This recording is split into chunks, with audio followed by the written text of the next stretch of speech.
Right, from the overclocking of my laptop, I'm doing 2122 megahertz. It says 45 degrees Celsius. It says 1.1 MV, which is 1.1 volts, which equals 1100 millivolts. It says I'm using 52 watts at the moment, 8201 megahertz. On the MSI afterburn on the curve, I actually use plus 300. I'll just tell you what I'm using on GeForce Experience. I'm using Whisper Mode 2.0, and that's on balance for fan volume. On minimum frame rate, I'm using 40 FPS. On sharpness, I use 10%. As I told you before, I use 240 Hz on my laptop, and I'm using the lowest resolution, which is 1366 by 768. And I've already told you guys why I do that, because I want the lowest I want the highest frame rate. So this isn't actually using 2137. I think it's just shot up. It's on the curve here. See? I'm not even using that, what it's saying I'm using. Look where the curve starts. Where the line starts. If we go, keep going straight, it's actually on. Sorry, I think I need to zoom in a little bit. I need to see what that's actually saying. I'm using a tripod, so I need to just loosen this a bit. I want to show you guys what I'm actually using. Alright, I think I went too high on that one. Right, so here, you see it's saying it's slightly above 1600. So 1600 is like 1.6 gigahertz. That's 1600 megahertz, right? But look, but this one is on about 15 something. Mine does say 1507, but this one is saying I'm above 1600, which I think is kind of weird, kind of strange. But you see the MV there, the voltage MV, I'm using 1100, which is 1.1. You can see where the graph is. So the graph right there has got shot up all the way up to 2200. That's 2.2 gigahertz. But you can clearly see where the actual line does start from. So I'm trying to show you the source. So the source here is saying slightly above 1600, but it has gone all the way up, shot up to 22, close to 2200. So the 1600 represents 1.6 gigahertz. The 2200 megahertz represents 2.2 gigahertz. Like I told you, if you go down, that's like you're undervolting your laptop. If you're going up, it's overclocking. The same thing here. If you go in this direction left, you're undervolting, less power for your laptop. If you're going up, more power. I know you're gonna think, well, aren't you gonna damage your laptop? The thing is, like I said, I told you guys, you need to use GeForce Experience to find out what voltage your laptop will accept. You understand? I didn't just wake up one day in the morning, watch a YouTube video from someone like me and think, wow, I'm going to use 1.1 this. I was actually using 750 in the beginning, 800, then I went to 850, went to 900, 950. And I was actually undervolting my laptop, because when I went to GeForce Experience, and this time I paid attention. I told you guys, do not walk away from GeForce Experience when it's tuning your graphics card, because if you walk away, unlike other benchmarking that gives you the minimum, average, and a maximum, GeForce Experience does not do that. You have to sit there for 45 minutes. I know it's boring, but you have to sit there for 45 minutes and see how high your graphics card can go. Now, why I'm saying this, because if you come back later and say, oh, I want to check now, it's probably go back to 200 megahertz, because what it's doing, it's stressing out your laptop. And remember, you have to put your laptop in high performance mode, and everything that you can overclock your laptop with before you touch MSI Afterburner. Don't even use MSI Afterburner. Turn that off and just overclock your laptop with what your laptop allows you to overclock it with. So if it comes with its own software, use that software to overclock your laptop without using MSI Afterburner, because MSI Afterburner will not run correctly with GeForce Experience. If you try and overclock it that way, it won't work, because it's not going to give you an actual overclocking, like a proper number. You know what I mean? So you gotta go to your MSI Afterburner and click on the reset thingy, this one. Alright, you guys can't see it, but you gotta click, let me see if I can just get the whole screen in there. You gotta click on this thing, this reset thingy, and then try and use this. You need to make sure that this core clock, like I told you last time, you need to click on it and bring it all the way down, so that graph thing, because it'll be up here, the graph will drop. And then put in here, memory clock, you need to put in 300, and then press enter on your keyboard, and that's the curve for your memory curves, 300. Don't touch core voltage, don't touch none of these power limit stuff, temperature limit, fan speed, don't worry about this stuff. And I told you before, the last one which says force constant voltage, never ever press this, never click on this. Don't touch the last one. You can mess around with all these other ones, never touch force constant voltage, because what that will do is every time I switch on my laptop, it'll be trying to use this. And obviously if it's trying to use that, it's going to end up burning up my laptop. You understand? So that's why I'm saying don't mess around with the software. Just because I'm telling you about it doesn't mean suddenly you come in here and start messing with it. No, I told you guys to watch my video, and if you don't find it interesting, there's nothing I can do, because I try to simplify what a lot of people are talking about. Because when I'm watching people talking, I'm like, okay, I get it, I understand what MSI Afterburner is all about. I come to my laptop and I try their overclocking or undervolting, and it seems to work. But the problem is, I don't want to undervolt my laptop. I want to overclock it. My laptop's a gaming laptop. Why would I want to undervolt this kind of laptop? I mean, look at it. Look at it. You see, fine, I don't have a fan underneath it, but look at the lights on it. That's got that lighting effect on the front. It's got I'm using Disco. I told you guys, got RGB. It's a 240 Hz OLED QHD gaming laptop. It's a proper gaming laptop. It's not one of these laptops I just bought off eBay for fun. I bought this laptop specifically because of what it has, because of the graphics card, because of the processor. 16 cores and 24 threads is nothing to play around with. That's got multi-threading. This thing, any kind of game that's got CPU intensive, my laptop can definitely play that game. Because a lot of games these days, sometimes they don't really rely too much on your graphics card. It's mostly CPU, and like I'm saying, 16 cores is a lot. So 24 threads is a lot. So any game that's CPU intensive, my laptop will play it, no problem. Graphically, the laptop's got 16 gigs of VRAM, so I got nothing to worry about in that area. So yes, people might say, why to use a lower resolution? Because for me, it's a preference thing. It's not really what the other person is doing with their laptop, and I don't want to stress my laptop that much.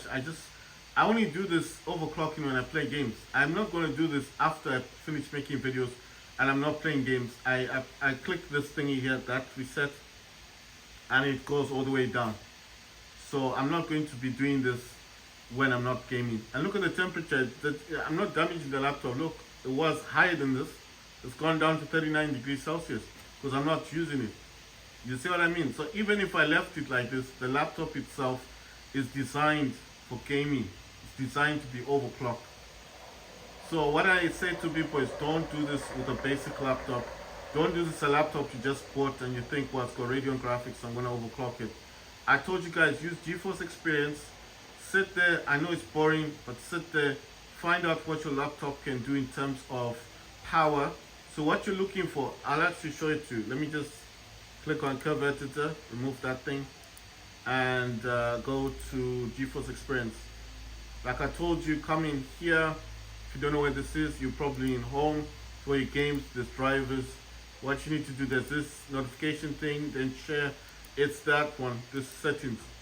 In settings, where it says about, right here it says enable experimental features. You need to click on this. A little green line will come, it keeps coming, then the tick will be final. And then scroll down slightly, and it's this one, in-game overlay. And right here, if you don't care about this stuff, it's fine. Just right here where it says in-game overlay, you need to click here if that's not turned on already. And then here where it says settings, click on it. Don't mind all this stuff, don't worry about this, don't worry about any of this. Just click on done, and then click on performance, and it's in here. So mine is automatic, tuning type automatic. And this one, when it says enable automatic tuning, I already did mine. This will be off. You need to click on this. Once you start clicking, you will not be able to remove this because it starts stressing out your laptop. But before you do this, like I said, you need to make sure that you've put your laptop in high performance mode, and any software that allows your laptop to be overclocked without using MSI Afterburner, do not use that. Use software that your laptop comes with. So what did I use? Well, at the moment I can't come out of this, otherwise I have to click there. But the software that I use on my laptop is MSI Center. And in MSI Center, it does have something called Extreme Game Mode. In Extreme Game Mode, it allows you to control the fan speed. I'm using Cooler Boost.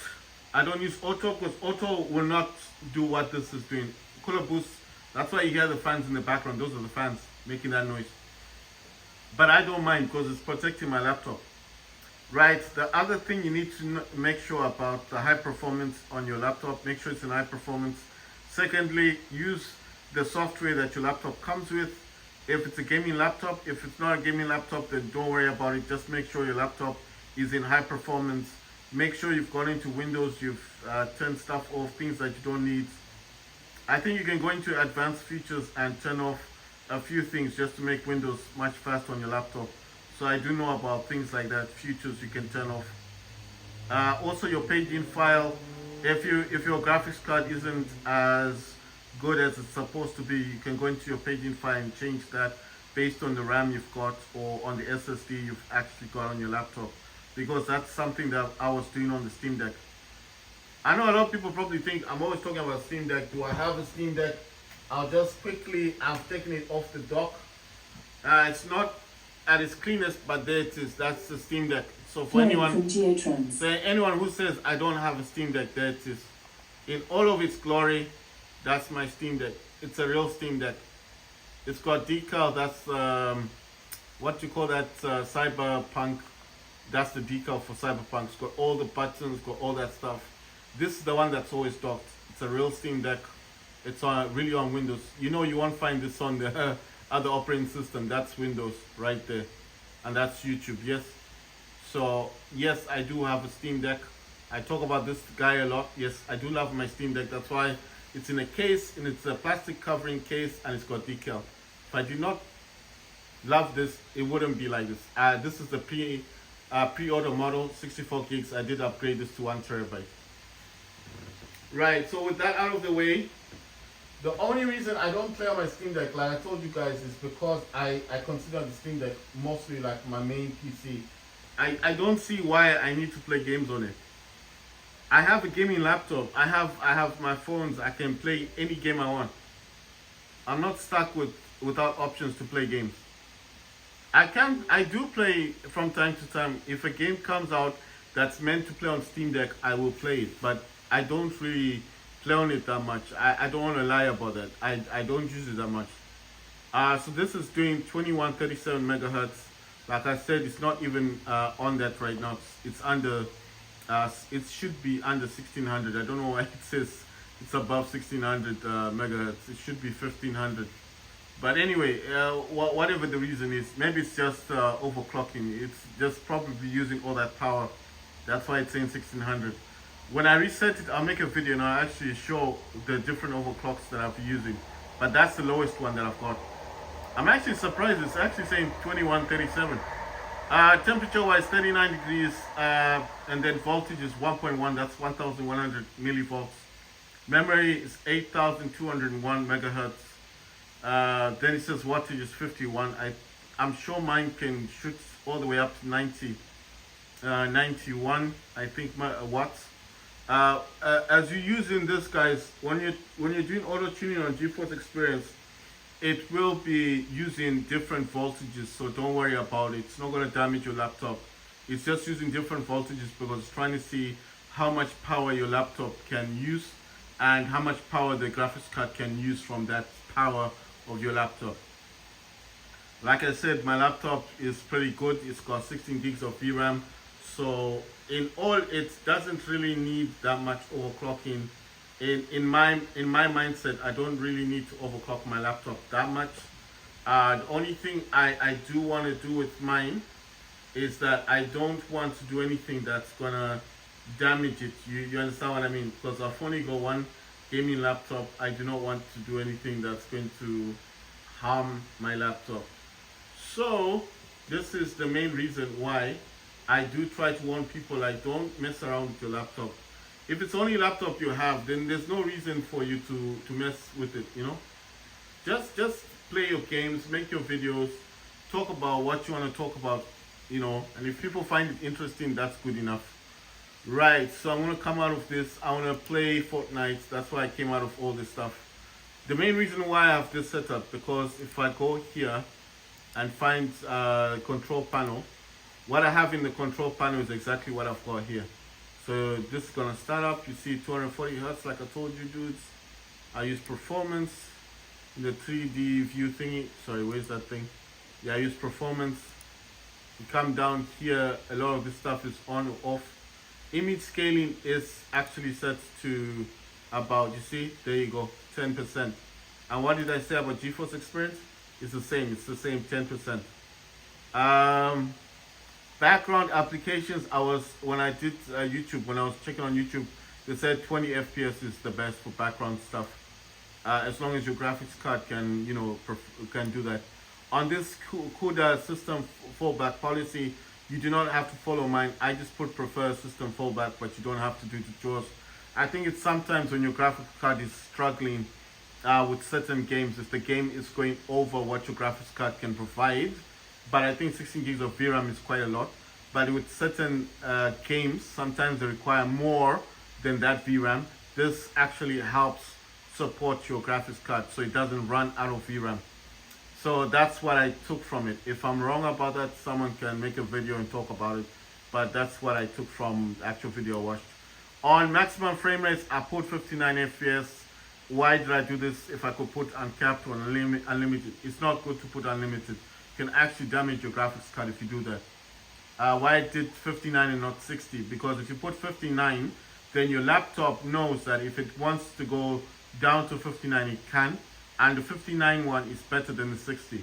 Just in case your laptop doesn't touch on 60 FPS, you're not trying to force your laptop to touch that. Especially with me, I play Epic games. I play Fortnite on Epic, which is the highest it goes up to, and I use DirectX 12.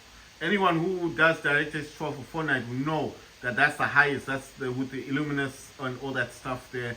It's like every feature for Fortnite is turned on to the highest. So DirectX 12 does use a lot of VRAM. And then if you've got like what I had before, the RTX 3060 with 6 gigs of VRAM, that used to struggle with DirectX 12.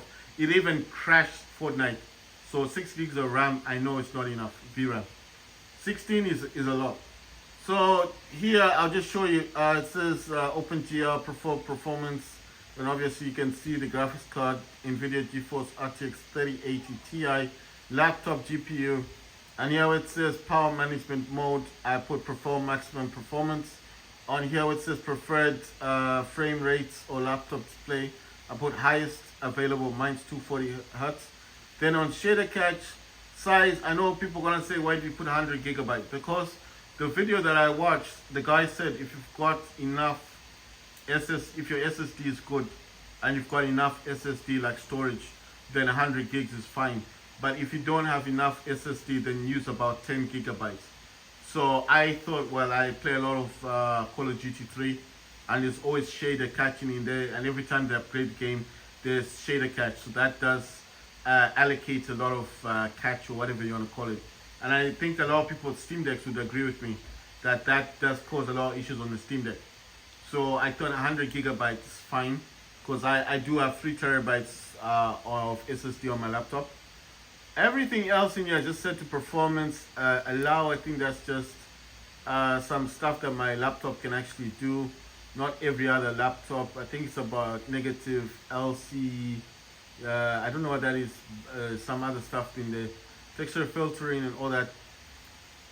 Threaded optimization is auto, and then use the 3D application. So that's VSync. So that mine set to performance. And then obviously mine can use virtual reality. If I wanted to use that, the person said set it to 1 dot something or 2 or something. But he said if you don't play any virtual reality games, then you don't have to enable it, because it's not going to be good for your laptop if you're using if you got the VR set on your graphics card and you don't actually utilize it. You understand?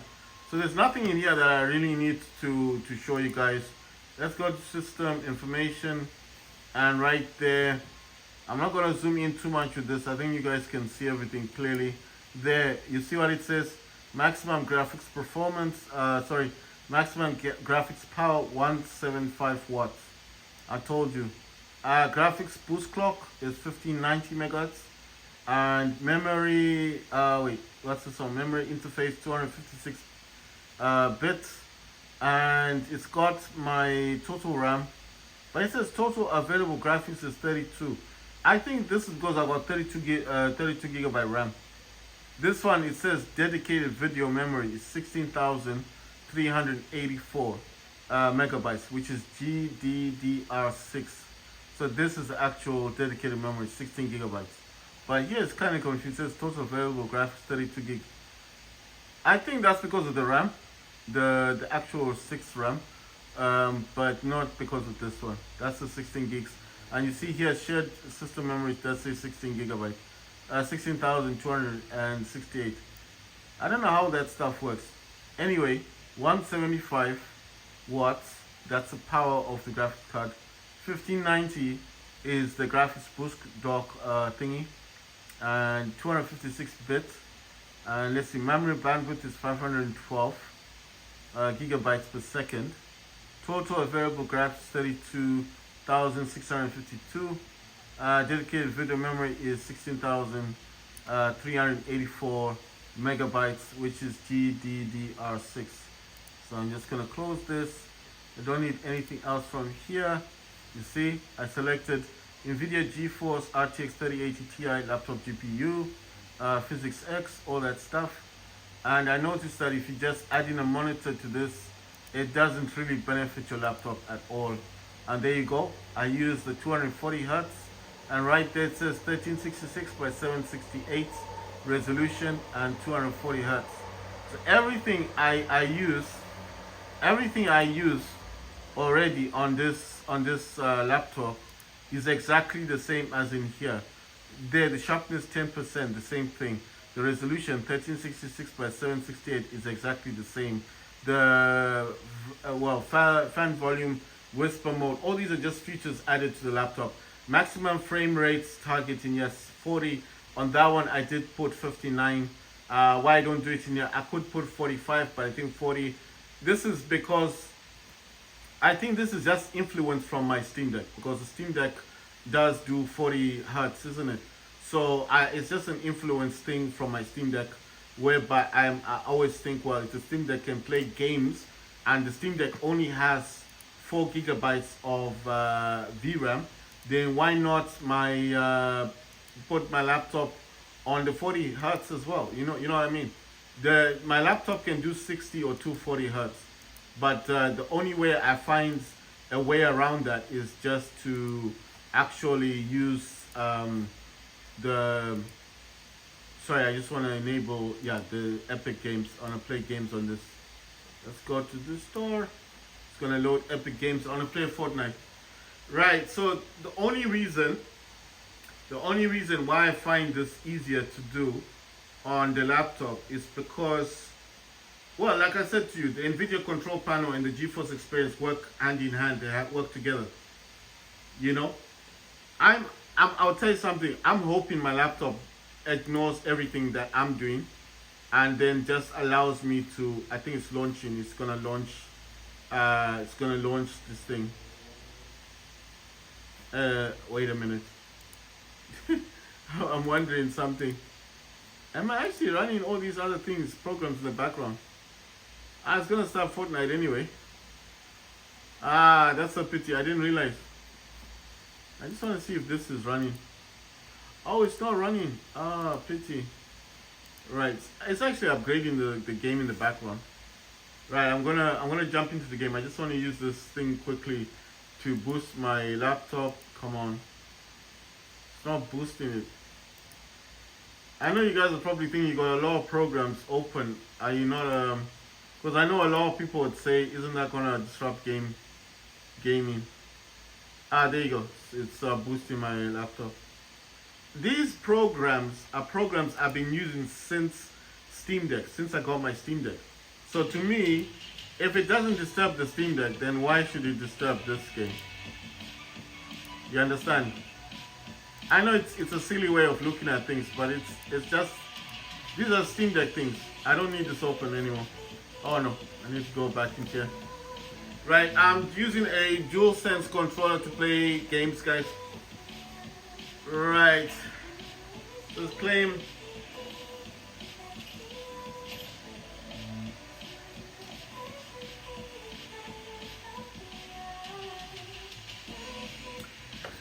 I'm playing Team Rumble.